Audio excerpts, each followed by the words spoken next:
darkness guide me.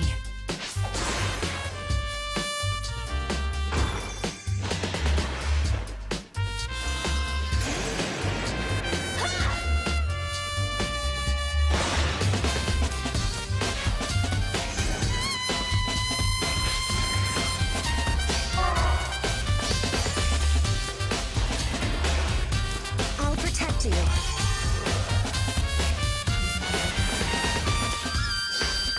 Attack! Attack! I'm sorry.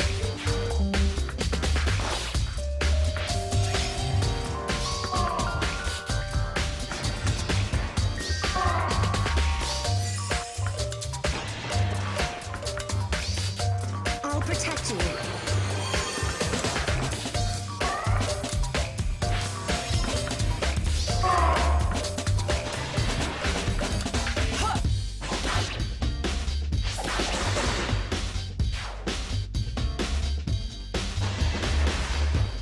Huh? Just like my sisters.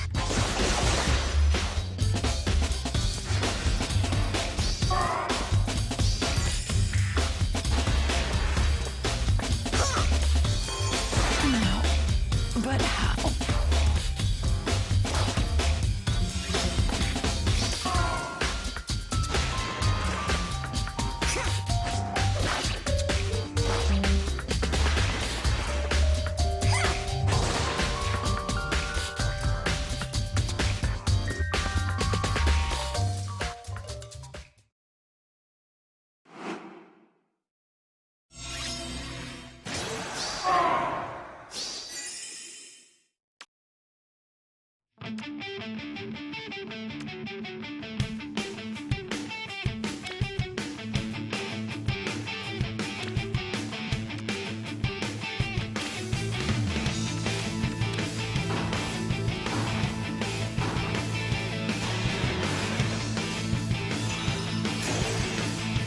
Are you all right?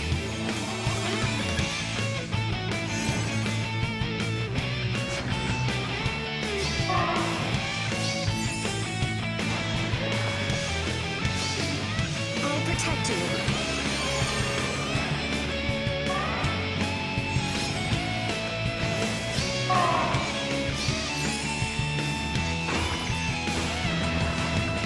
I'll accompany you.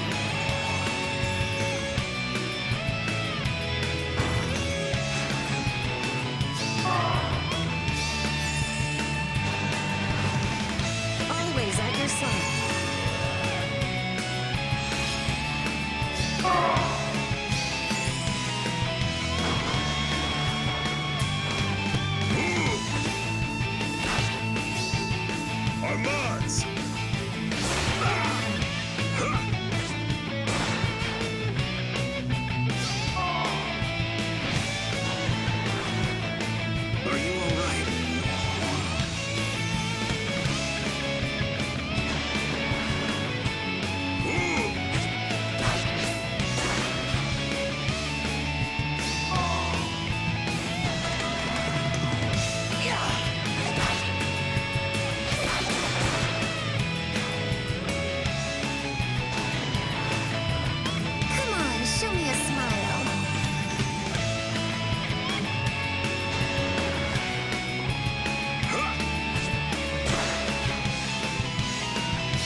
No. But how? Always at your side. There it is.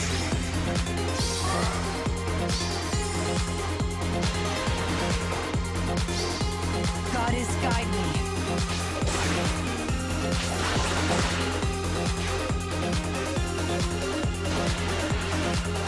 Cheer up, okay?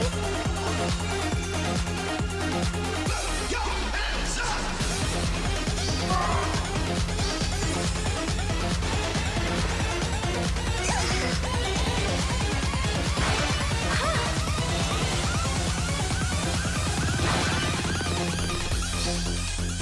Even if it seems hopeless.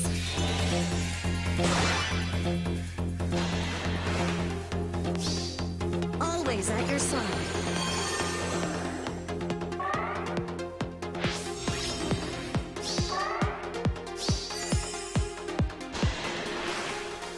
We can see this through.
underestimate me.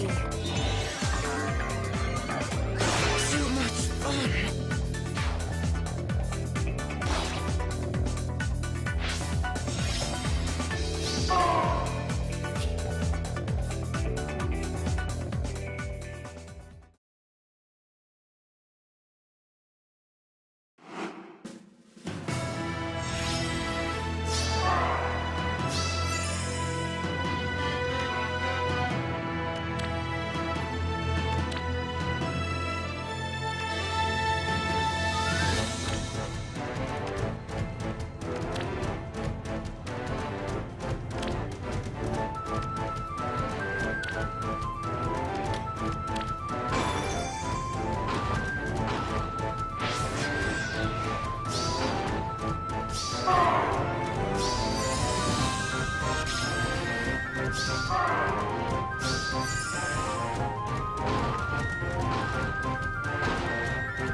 May this new year bring us both good fortune.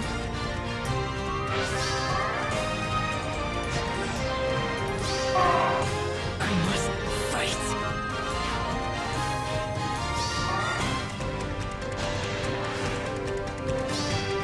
Always at your side.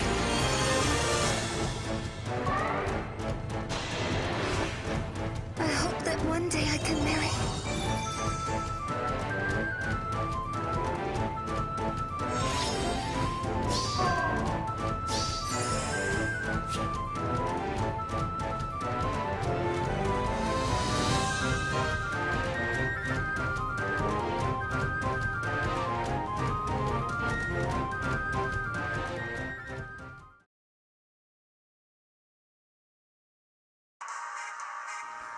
Hey, what's up, guys, and welcome to, I guess, Mock Battle's pilot episode. I'm not entirely certain that this is going to be a series just yet, but this is just something that I thought to do when AR-tuber Ashikai actually opened up her Mock Battle queue for her viewers, and at first I was also interested in requesting for Mock Battle as well, but when I decided to make the request, I had noticed that she was already flooded with requests from other players, so I decided that if I was going to ask her, I would try to mock battle her instead, so I'm not adding to her workload.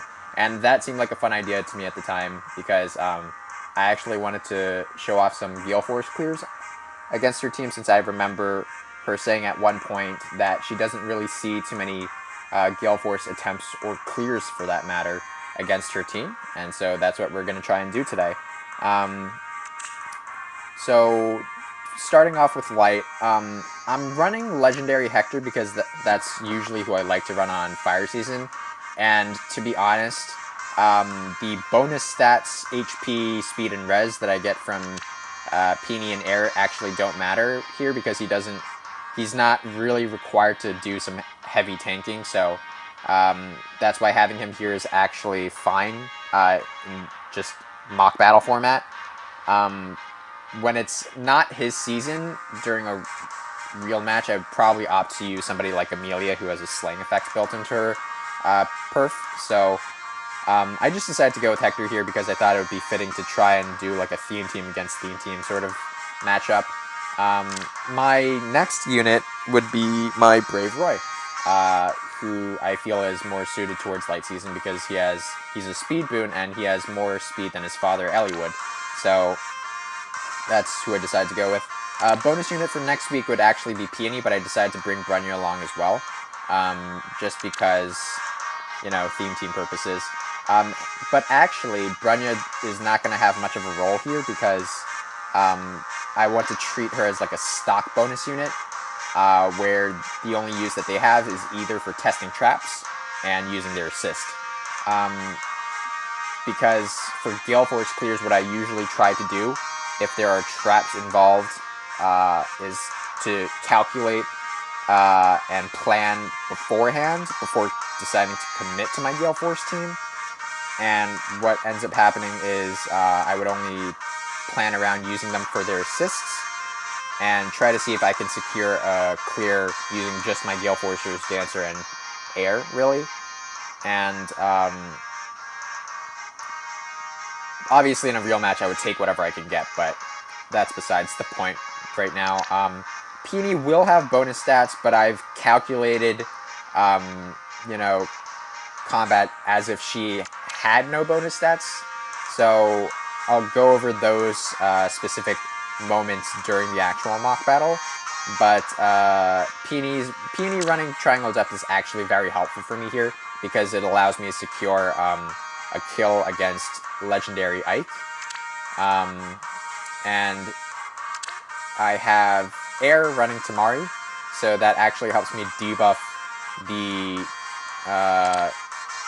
entire team, so it actually helped me double some people in addition to sort of weakening their offenses so they don't deal as much damage to me on the counterattack. And so we're just going to go ahead and get right into it. And first thing that I wanted to do was to rearrange my units. So Roy belongs on tile outside, Hector's inside. Whoops. And let's see. So first thing I wanted to do was to break this Flyer School with Roy, and I actually wanted to position Roy and the bonus unit on this tile so that the following turn I could have Roy reposition them and then Air smite them up to test this tile, because it's the closest one and most easily accessible trap for me to sort of clear out for my Gale Force setup. And Brunya, I will treat as if she was a stock bonus unit, so if she were melee, she would actually park on this tile to break this obstacle, and then Peony would dance her so that she could move up. But since she's a ranged unit, she'll go ahead and move up anyway and break that tile from above. Hector will go ahead and break that other obstacle, I forgot what it was. I can leave this Coffin alone because it doesn't really play a part in the match. I can snag the Ether later. And so we're going to go ahead and repo here. So one key thing to note is that I have to pay close attention to who's within range of the lightning trap in case it's the real one. And so that means that Roy, the bonus unit, and Air, for me, worst case scenario, cannot enter combat when they take in-combat damage. So they're only allowed to enter combat if they take recoil damage from the likes of Fury, which surprisingly all three of them have right now, which is not intentional, but it's kind of funny to note. So I'm going to go ahead and smite up. It wasn't the trap, but it doesn't matter. I'm going to treat it as if it were the real one. I guess, to convince myself that it wasn't necessarily a gamble. Obviously, in a real life, not real life, well, in an actual match, I would play reaction, like a reactionary style in which, if it weren't the real trap, I would allow any unit to engage, regardless of how much damage they took, unless they would end up dying. But in this case, I would actually need to make use of my Bolt Tower had that been the real trap and had that been like 50 damage trap or higher, because then my Air wouldn't be able to soften up this Ike. If I were to play a reactionary style where that wasn't actually the real trap, then Air could soften up this Ike for Roy to finish off later, resulting in me not needing the Bolt Tower. But in cases where I couldn't have Roy or Air take any damage, then the Bolt Tower actually does help out. So here, thanks to Defense Tactic, Roy can actually enter combat against Ike and not take any damage, so we're going to go ahead and do that first.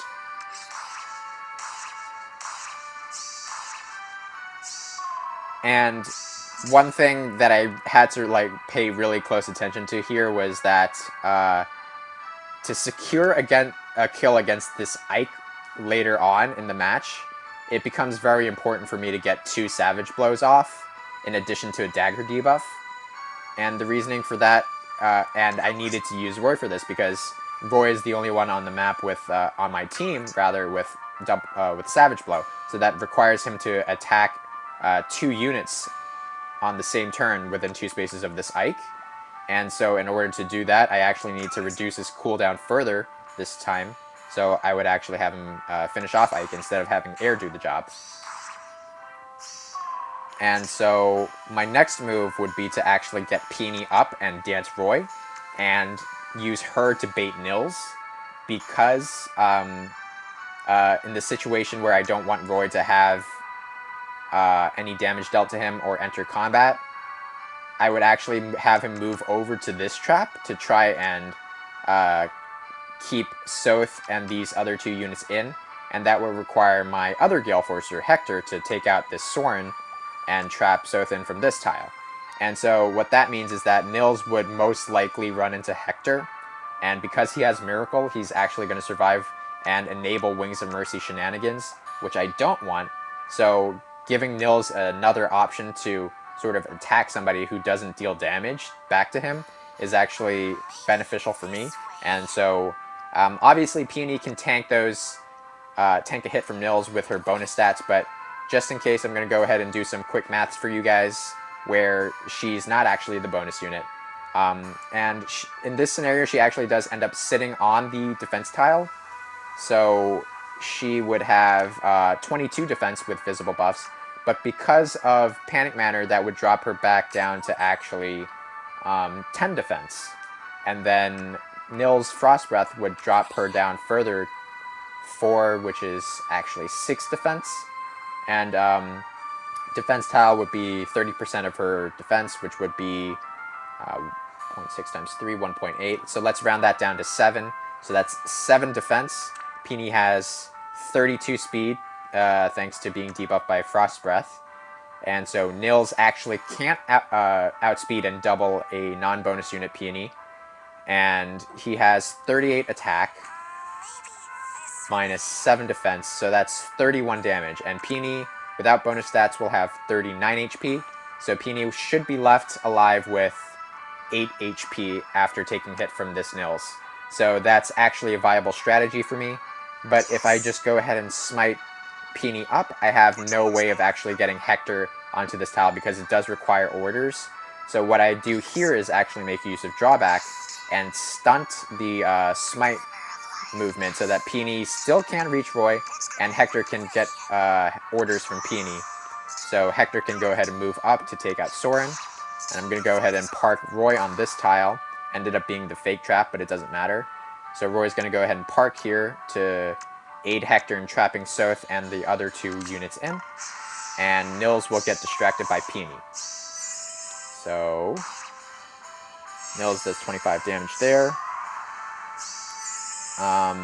Next thing I wanted to do was to start moving Air up, and Peony can sort of chip away at Nils. When it's not her bonus season, Peony will have 41 attack, so that'll do 13 damage. But Hector does way more than enough damage already, so he'll go ahead and do that. And Brenya will start moving over. And let's see here. Since I actually do require to set up my ranged units for the following turns, I'm just going to go ahead and wait some more. I don't exactly remember how many more turns I had to wait. Was it like until turn 6 that I made my move, I think?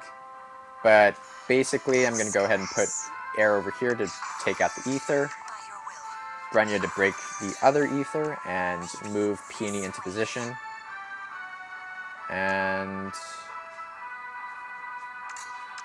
turn.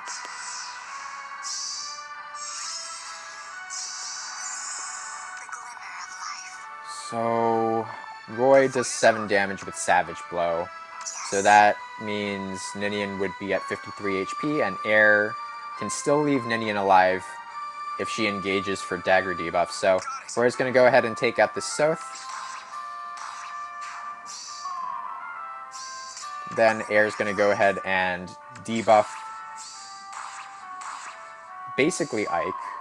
Then Roy's going to go ahead and finish off his mother, unfortunately, for some more Savage Blow. And then I'm going to go ahead and get Hector's swap Peony in and attack Ike. So she actually has Luna on board, so I think regardless of whether or not she had bonus stats, that was going to be a guaranteed kill, to be honest. But for, I guess to humor you guys a little bit, let me just calculate how much damage she could do this Ike if she had no bonus stats and she didn't have Luna on deck. So no bonus stats, that would be 45 attack.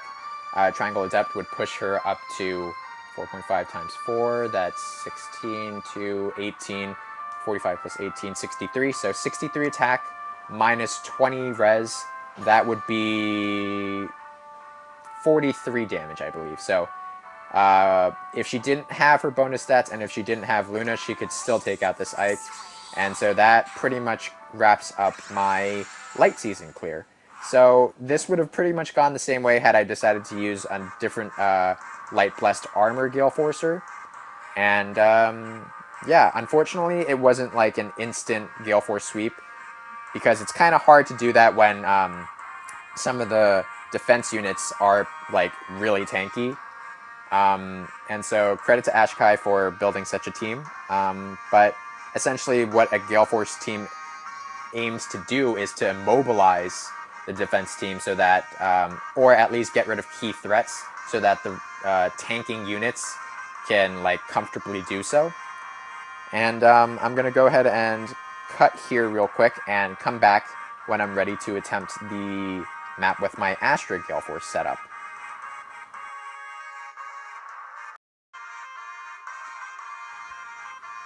Alright, and I'm back for the Astra season setup, and we're just going to go ahead and jump right into the map, and I'll go ahead and do a quick explanation of my team and strategy once we're in.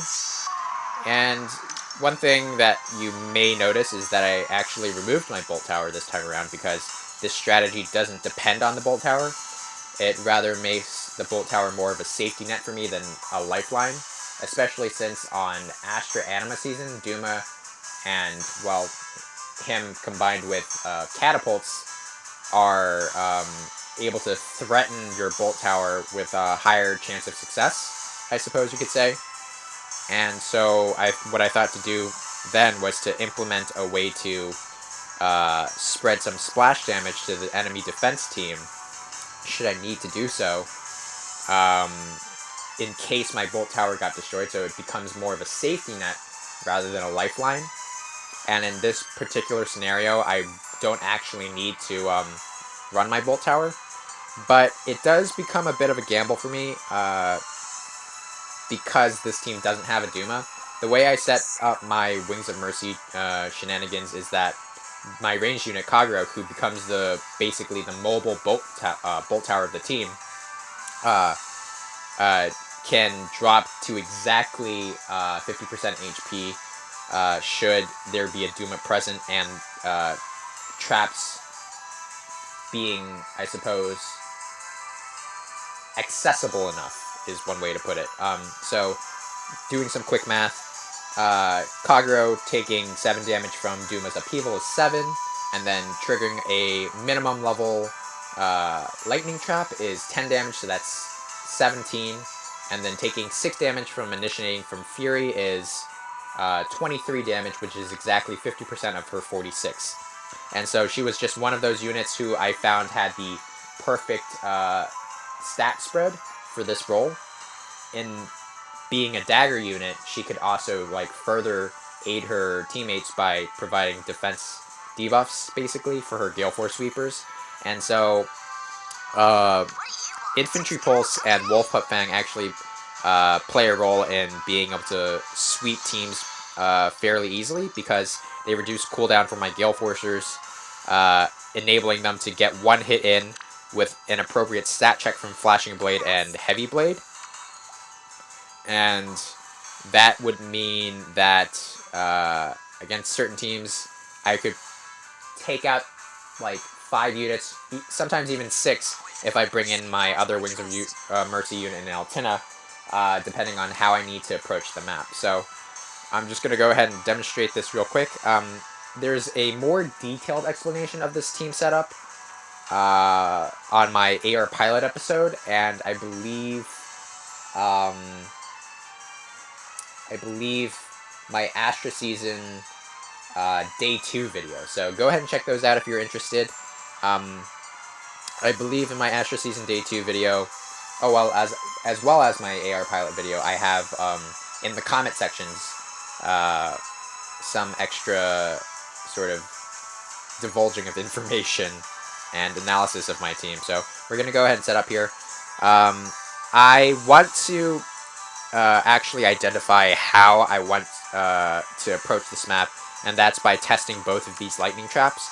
I would actually test this one up front first because that's the easiest one to test out, and then test the one in the back just in case that the one in the front isn't the real one. And that's to take into account turn efficiency, especially since I don't have a dancer on this team. So to do so, I would need to have Kagero get smited up by my Smite Altina, and in order to get Kagero onto this tile safely to get smited, I would have to make use of my Valoria's swap. So I'm going to go ahead and demonstrate that real quick. So I'm going to keep Valoria and my Smite Altina on the right side, Sharena and the Repo Kagero Altina on the left side, and move from there. So I'm going to go ahead and move Kagero up, Sharena move up to break the Witch's Cauldron, and Flyers, Altina to break the Flyer School. I'm going to go ahead and leave this Pumpkin Lantern alone for now for the following turn, and I'm going to go ahead and push Valoria and Altina up and to the left. Okay, so I'm going to go ahead and get into position here and get the trap out of the way. That was not the real trap, so we're going to go ahead and take an extra turn to set up. So I'm going to go ahead and snipe this Pumpkin Lantern because I actually need to make some room on the left side to get Kagero out of the way. I'm going to go ahead and repo Sharena and draw back Kagero and turn.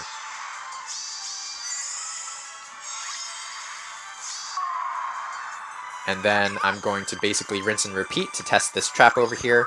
Swap with Valoria and then smite with Kagero.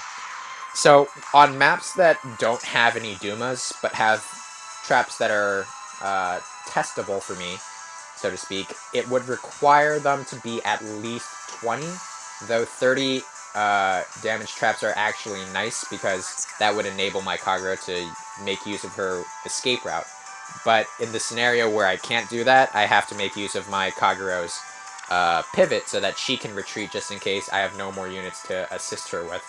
So in this scenario, I can, so I'm just going to go ahead and take advantage of that because I want to optimize the number of turns that I have. So I'm going to go ahead and draw back with Altina first, move Kagero down, and repo Valoria down so that all three of my offensive units can get Hone attack buffs, and they're also outside of Panic Mana range. So we're going to go ahead and end turn here. I did mention that I purposely removed my Bolt Tower, and because that Lightning Trap did so much damage to Ashikai's own team, I wanted to wait one more turn actually to have them at full health, aside from this Nils. But let me just actually show how much damage my Kagero can do this Nils, which is 31 plus 31, which is 62. And so even if Nils was at full HP, Kagero would be able to take him out and he wouldn't get his miracle in time. And so we're just going to go ahead and wait one more turn for everybody to be healthy. And under the circumstances that I had my Bolt Tower and or Lightning Trap triggered, Bike would be weakened enough for Kagero to actually take him out. But in this specific scenario where Ike actually isn't, I have to attack Nils instead. And so we're going to go ahead and do that. And deal some further damage and debuffs. And Kagero is a Wings of Mercy beacon. So we're going to go ahead and use, I believe, actually Valoria, because she's also Wings of Mercy beacon. This may not have worked out for me, this particular setup, without the Lightning, Bolt Tower and Lightning Trap, had the damage only been like 20, because then Valoria herself wouldn't be a Wings of Mercy beacon, and the reason that's important is because from this specific position, she can provide ally support to Sharena, who ends up needing to tank a hit from legendary Ike. And if I had made use of my Bolt Tower or damage from the Lightning Trap, I could just have Altina do take the role of taking out Ike, and then I would be able to have I think Valoria take out Soren from this tile, and then Sharena could, I believe, take out Soth, because had Kagero attacked Bike instead, then Soth would actually be softened up by dagger debuffs and splash damage. So once Sharena's taken Soth out, Sharena could actually move to pin Ninian in, but because Sharena has attack speed bond, she can't have anybody next to her when she does that. Otherwise, she does double Ninian, and take Ninian out, which I wouldn't want to have happen because I would want to take out Ike the following turn, so that I wouldn't have to eat like the brunt of an Ignis hit. But that's beside the point. I may show that specific scenario a little bit later, but we're just going to go ahead and do what I plan to do without the aid of a Bolt Tower. So Valoria's going to go ahead and take out the Bike, and then Altina will go ahead and take out Soren. Sharena's going to go ahead and need 2 actions to take out the Soth. Had my Sharena and Valoria reached at least S rank, well, I guess that's S rank support, then Sharena would be able to take out the Soth, but unfortunately, I'm too lazy to grind ally support, which I constantly have to switch, so I'm just going to go ahead and have Sharena attack twice. And since I don't want Ike running loose, getting loose over here, I'm going to go ahead and actually swap Sharena in so that Sharena can get some res from her ally support and tank hits from both the Ninian and the Ike and finish the map the following turn.